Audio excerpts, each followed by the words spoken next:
नमस्कार, मैं नव्या। आप देख रहे हैं न्यूज 19। दिल्ली के पूर्व मुख्यमंत्री अरविंद केजरीवाल जो हैं, वो दिल्ली की नई मुख्यमंत्री रेखा गुप्ता पर निशाना साधते हुए उन्होंने बीजेपी सरकार पर शिक्षा माफियों की वापसी का आरोप लगाया है।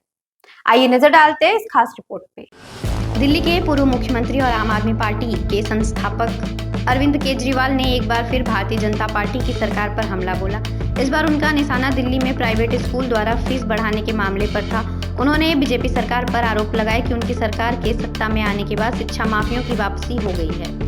केजरीवाल ने अपने सोशल मीडिया प्लेटफॉर्म ट्विटर पर एक अखबार की कटिंग साझा की, जिसमें दिल्ली में प्राइवेट स्कूलों द्वारा फीस बढ़ाने को लेकर पेरेंट्स का शिक्षा मंत्रालय में शिकायत करने का उल्लेख था। इस पोस्ट के साथ उन्होंने लिखा, 10 साल में हमने दिल्ली के प्राइवेट स्कूलों को अनाप शनाप फीस नहीं बढ़ने दी, शिक्षा माफियों का खात्मा किया।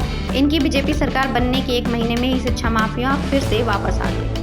अरविंद केजरीवाल ने आगे कहा कि जब उनकी सरकार सत्ता में थी तो उन्होंने शिक्षा व्यवस्था में पारदर्शिता लाने के लिए कई कदम उठाए थे और निजी स्कूलों की फीस में मनमानी वृद्धि पर कड़ी निगरानी रखी थी। उन्होंने यह भी आरोप लगाया कि बीजेपी सरकार के सत्ता में आने के बाद शिक्षा माफिया फिर से सक्रिय हो गए हैं। जो सार्वजनिक हितों के खिलाफ केजरीवाल ने बीजेपी सरकार से इस मामले पर जवाब देने की मांग की और इस दिल्ली वासियों के लिए चिंता का विषय बताया।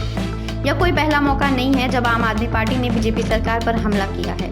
हाल ही में दिल्ली विधानसभा में विपक्ष की नेता आतिशी ने दिल्ली सरकार के महिला खातों में 2,500 रुपए की योजना को लेकर बीजेपी सरकार पर सवाल उठाए थे। आतिशी ने कहा था कि यह योजना प्रचार का हिस्सा बन गई है, जबकि असल में इसकी प्रभावी होने के कई समस्याएं हैं। इसके अलावा आम आदमी पार्टी ने दिल्ली बीजेपी के पहले बजट को लेकर भी सवाल उठाए हैं।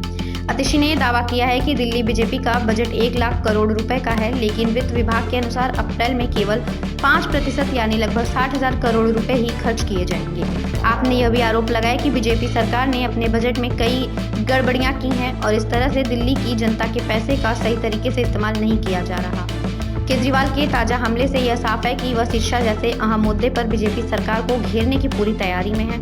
आम आदमी पार्टी ने हमेशा यह दावा किया है कि दिल्ली में उनकी सरकार ने शिक्षा के क्षेत्र में कई सुधार किए हैं, खासकर प्राइवेट स्कूलों की मनमानी फीस वृद्धि को नियंत्रित करने के मामले में। अब देखना यह होगा कि बीजेपी इस पर क्या प्रतिक्रिया देती है और क्या वह इस मुद्दे पर कोई ठोस कदम उठाती है या नहीं। यह घटनाक्रम दिल्ली की राजनीति में एक नया मोड़ का संकेत देता, जहां आम आदमी पार्टी शिक्षा, बजट और महिलाएं योजनाओं जैसी महत्वपूर्ण मुद्दों पर बीजेपी सरकार से जवाब मांगने के लिए लगातार सक्रिय हो रही है।